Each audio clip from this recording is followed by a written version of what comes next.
Okay. My name is Shiv Nagajothi. I am a sophomore. I'm a bio and finance major. I'm the current VP Finance, and I'm running to be VP Finance again.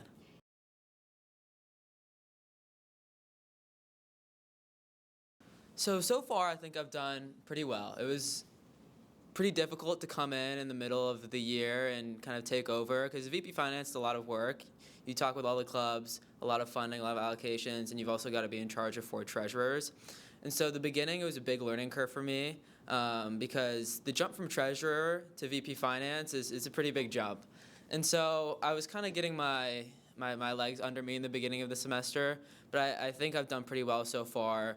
Rolling funding, co-sponsorships, mass funding, they all went fairly smoothly, as well as club approval. And now that I've gone through all of them once, I feel like I know my way around, and I think I could improve on it next semester if elected.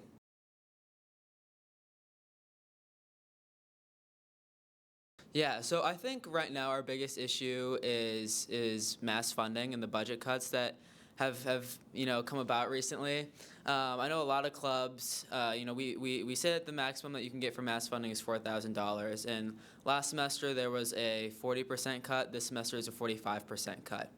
And it's not because our budgets decreased for mass funding. Our budgets stayed the same, but we just have so many more budget requests, and clubs are doing budget requests better than ever, meaning that we're not rejecting as much money. And so, like for reference, last year at this time, we had a total of $650,000-ish in budget requests for mass funding and a $400,000 budget. So that's obviously a lot less of a budget cut. But this semester we had about $980,000 in budget requests. And so I think the biggest issue is ensuring that our budget cuts are reduced, and there are kind of 2 ways to do that. The first is through auditing clubs and making sure that clubs have enough attendance. And so obviously some clubs need the $4,000 more than others, but they all have the same ability to apply for the $4,000.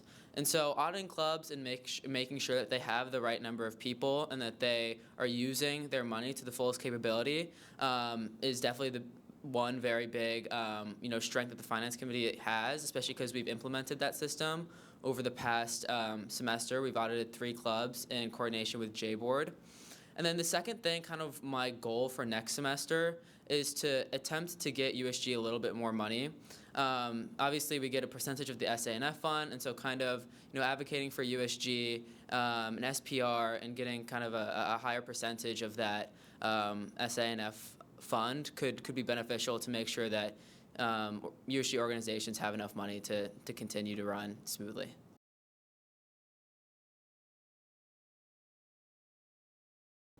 So I think a big part of that is having our workshops and their meetings. So we have treasurer office hours every week.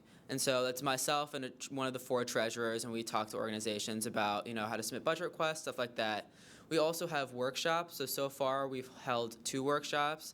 There was 1 mandatory one in the beginning of the year, and then 2 optional ones. And we're going to hold another one at the end of the year to tell clubs how to close out. And so that's another way that we're kind of increasing transparency. And the final way is email. So I try to send bi-weekly emails. Next year, if elected, I would try and make it weekly emails to update clubs on how much money we have left in the budget, because in the beginning of the semester we kind of had a low co-sponsorship budget, and so I had to tell clubs that this is kind of low, you may not get as much money as you requested for, but after I talked with Todd, I was able to get it increased, and so communicating that with the student body through emails was definitely good. I'm going to try and increase the frequency of those emails if elected.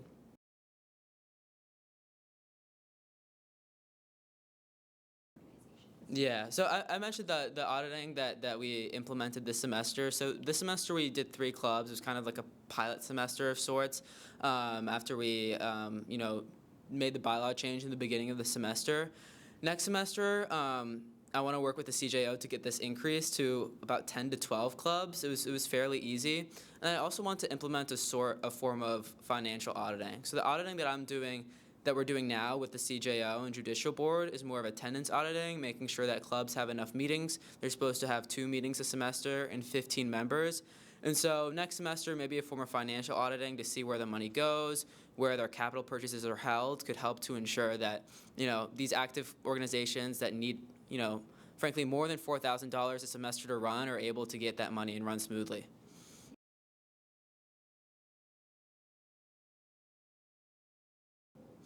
Yeah, so mainly transparency with students, I think. I try to be transparent, especially this semester with the budget cuts, the 45% cuts. I know that's not ideal. And so I try to be transparent as to why, the reason for that is. I think another thing I want to be transparent about with students is about the USG finance budget, where it goes. Specifically, how much money we get from the SA and F fund every year, and how much is given to clubs and how much USG uses internally. So that way, USG is held accountable as well for how we use our funds internally, and also students are able to understand where their money that they're paying out of their tuition goes to.